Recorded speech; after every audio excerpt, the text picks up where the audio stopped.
Welcome back to my latest Q&A. One quick announcement before the questions. As we're heading into the holiday season, don't forget to pick up your Freakin Reviews merch for the Freakin Reviews fan in your life. And with that, let's get right to the first question. Camely8288 asks, if you couldn't review products on YouTube, what would you do instead? Now, in my 40 years of adulthood, I have been a music teacher, a graphic artist, advertising director, a blogger, and a YouTuber.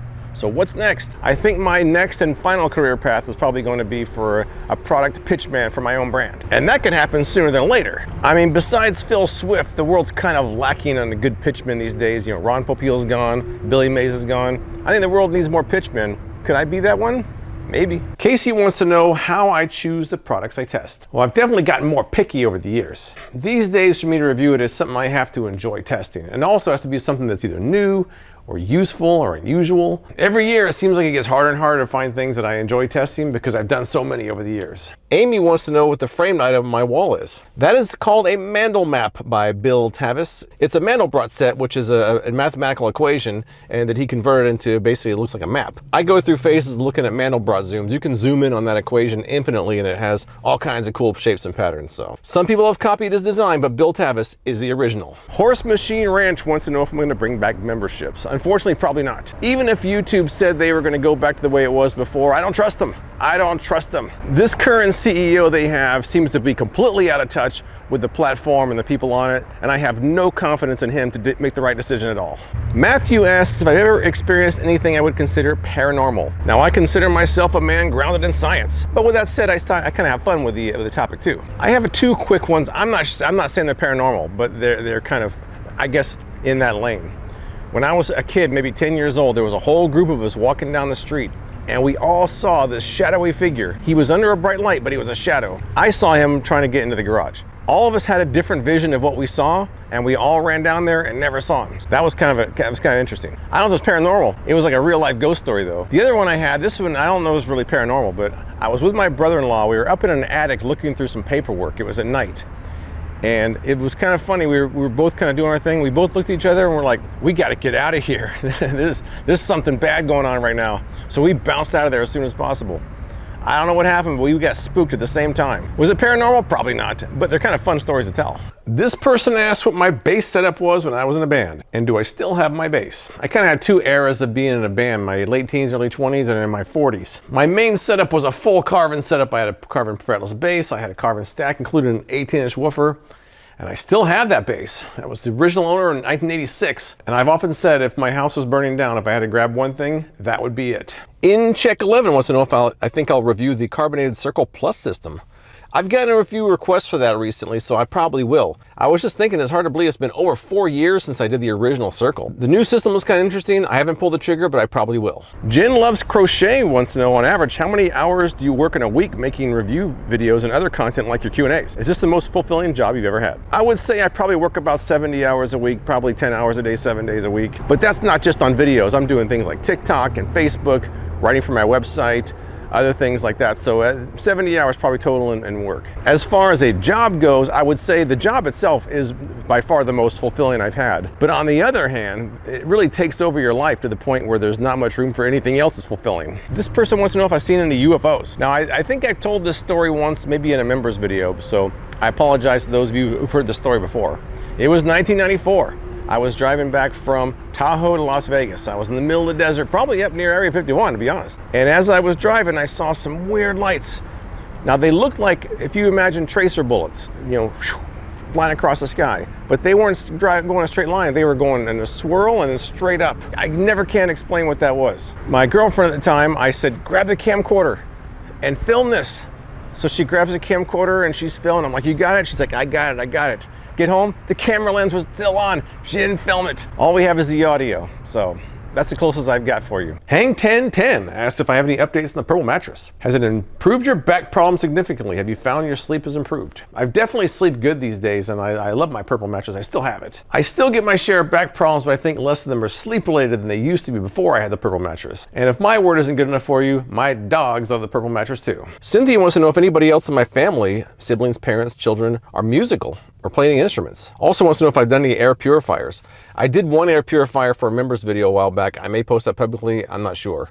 As far as the musicianship goes, Nobody in my family really got to the point where they were serious as I was about it. Both of my kids have kind of dabbled in it, and singing, playing guitar. My dad, I think, dabbled in it. Apparently one of my great-grandfathers was an accomplished musician, but for the most part, nobody really took it as seriously as I did. Throwback Thursday 4835 wants to know if I still have my little dog, and what's the name? I do have Elle. She is 17 years old, and she's probably in there sleeping because she sleeps most of the day right now. January will be 14 years that I've had Elle, which I think is the longest I've ever had any pet. Conrad asks, which one would you rather us watch your channel on? YouTube, Facebook, TikTok, Instagram. Let's not forget that I'm on both sides of the extreme political aisle. I'm also on MSN and Rumble. But all my videos are created for YouTube, and then they're altered from there on out. The TikTok and the Facebook videos are shorter, they're a little bit more tightly edited, and they're vertical as well. Instagram are really just shorts. At least for now, in my mind, YouTube is king. If they keep sabotaging the platform, I may not feel that way much longer, but right now, YouTube is the way to go. This person says, I know you don't do sponsored content, but if, say, BedJet offered one, would they be the one you'd allow, considering how highly you recommend their products? Short answer is no, not on YouTube. I would do a paid video for their channel, but I'm keeping all sponsorships off my YouTube channel. It's kind of ironic. I just messaged them the other day telling them to stop using clips of my video in their ads. They haven't responded yet, so we'll see what happens. Ashlyn K. Duke wants to know how I keep such an upbeat attitude. Seems like I'm always in a good mood. Well, I'm not always in a good mood, but it's kind of funny. Sometimes for me, when I put the camera on, it's almost like when an old friend shows up. You know, you might be in a bad mood, but you open the door and they're there, and it kind of changes your mindset.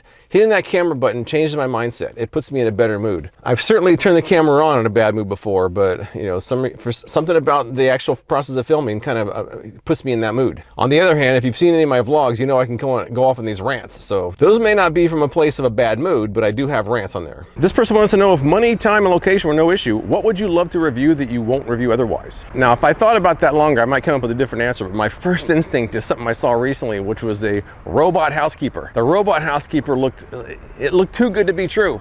It was cleaning toilets. It was putting clothes away. It was emptying the dishwasher. That seems like there's no way it's going to be that good. And I would love to test it out, but it's like $20,000. I would love to test that one, but I don't want to pay $20,000 for it.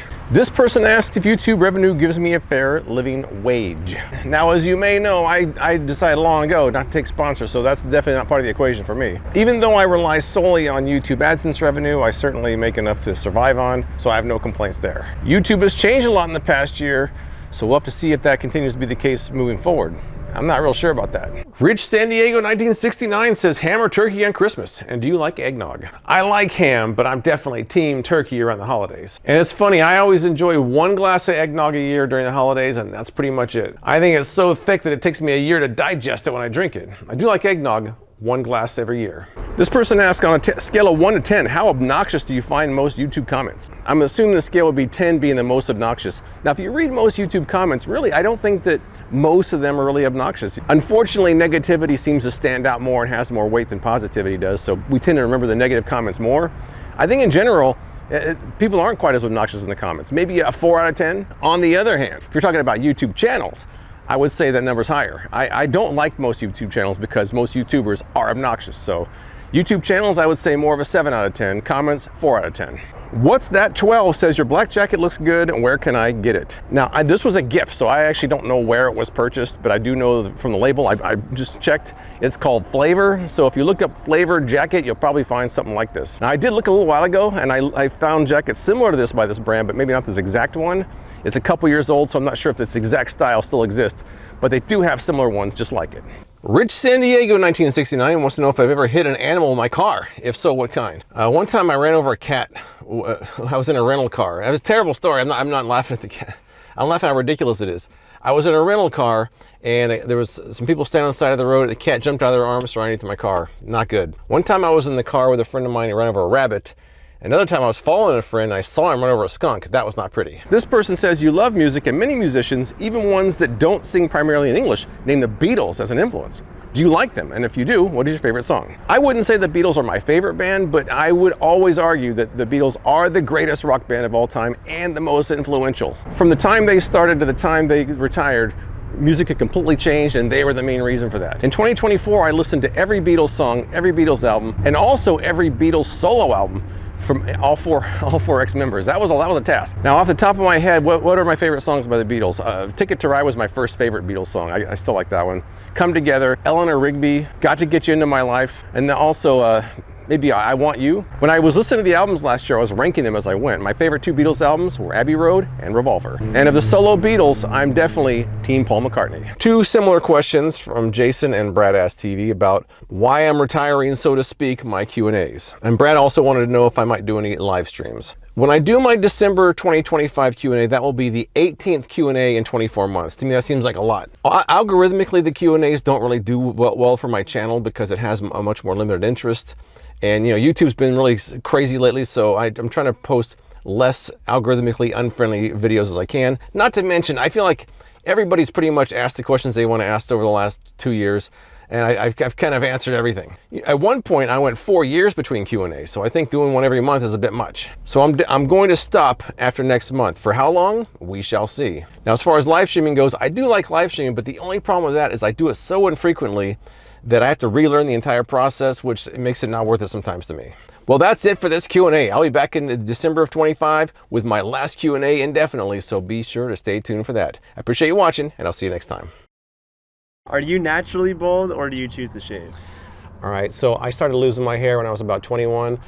You might be on your way to that yourself sometime. Oh, no. I started getting a widow's peak at 21. In my 30s, I said, screw it. I just shaved it, and I wouldn't go back at this point if I could. I just prefer it that way, so